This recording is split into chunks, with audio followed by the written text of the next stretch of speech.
امام کو یاد کرو، اتنی یاد کہ تمہیں احساس ہونا چاہیے کہ ہمارا امام جو پردے غیب میں ہے.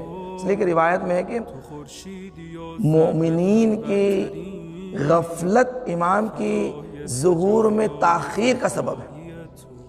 مومنین کی غفلت یعنی ہم جو غافل ہیں، یعنی ہم جو منتظر نہیں ہیں کہ آج روز جمعہ تھا، امام کے ظہور کا دن تھا.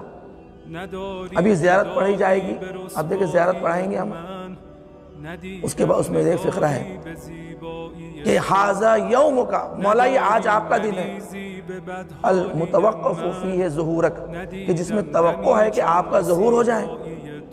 یہ خود امام کا جملہ ہے، معصومین کی زیارت ہے. معصومین نے فرمایا کہ روز جمعہ آپ کا دن ہے کہ جس میں توقع ہے آپ کی زیارت ہو. جب توقع ہو تو ہم نے کیوں انتظار نہیں کیا؟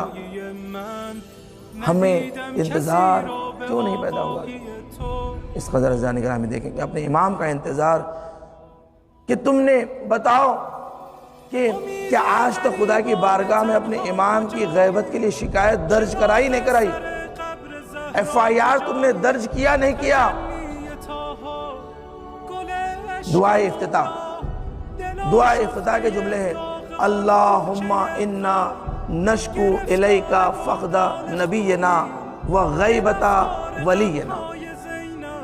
آپ ڈھونڈنا چاہتے ہیں FIR، دعائے افتتاح، جہاں پر دعا، مومن دعا کر رہا ہے، پروردگار میں تیری بارگاہ میں شکایت کرتا ہوں کہ نبی ہم سے جدا ہو گئے، اس دنیا سے گزر گئے، اور ولی کی غیبت، ایک نبی جو رحمت للعالمین بن کے اس دنیا میں آیا تھا وہ ہم سے جدا ہو گیا، اور دوسری پروردگار کہ تیرے ولی کی غیبت، تیرے ولی کی غیبت.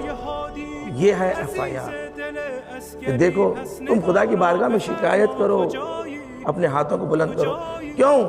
تاکہ اللہ دیکھنا چاہتا ہے کہ مومنین میں بیداری ہے یا نہیں ہے. سید ابن طاووس بہت بڑی شخصیت ہے. سید ابن طاووس بہت، آپ کا نام دعاؤں کی کتاب میں بھی آتا ہے، اور آپ نے مقاتل کی کتاب بھی لکھی ہے کربلا والوں پر. سید ابن طاووس اپنے فرزند کو کہتے ہیں نصیحت کرتے ہوئے کہ دیکھو کوئی لوگ جو اپنے گھروں میں مرغی پالتے ہیں، مرغ پالتے ہیں، اگر گھر کا دروازہ کھلا ہوتا ہے یہ مرغی گھر کے باہر نکل جاتی ہے اور کھو جاتی ہے تو لوگ اسے ڈھونڈتے ہیں، اگر نہ بھی ملے کئی دن تک جب بھی گھر سے باہر نکلتے ہیں تو ان کی نظر چاروں طرف پڑتی ہے کہ کہیں میری مرغی مل جائے، شاید کہیں نظر آ جائیں. سید ابن طاووس اپنے فرض کریں گے امام کے لیے مومنین ایسے بھی منتظر نہیں جو اپنی ایک مرغی کے لیے اتنا پریشان ہوتے ہیں، امام کے لیے اتنا بھی لوگ.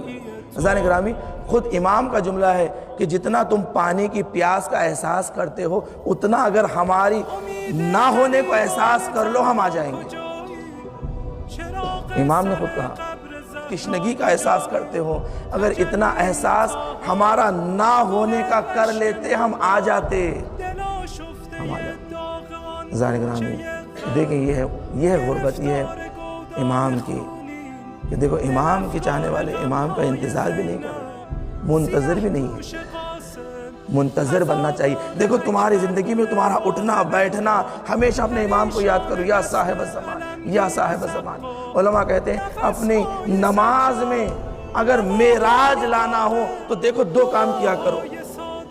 نماز سے پہلے صلی اللہ علیہ یا ابا عبداللہ، یہ ایک نام، اور دوسرا نام صلی اللہ علیہ یا صاحب الزمان. یہ دو نام ضرور لیا کرو، کشتی نجات اور دوسرا امام وقت. پکارو، انہیں سلام کرو، ان پر درود بھیجو، پھر نماز پڑھو، پھر نماز پڑھو. کہتے ہیں دیکھو تمہارے جیسے ہی تم صبح کرو، دیکھو اٹھو، اپنے سینے پہ ہاتھ رکھو یا اپنے سر پر ہاتھ رکھو، صلی اللہ علیہ یا صاحب الزمان. مولا آپ پر میرا سلام ہو، میں آپ کا سپاہی ہوں. اگرچہ ہم خود جانتے ہیں ہم لائق نہیں ہیں یہ کہنے کہ مولا میں آپ کا سپاہی ہوں، مگر میں یہ کہہ رہا ہوں کہ مولا آپ مجھے قبول کر لیجئے، مجھ میں لیاقت نہیں ہے کمزوریاں ہیں، مگر مجھے قبول کر لیجیے اپنی بات۔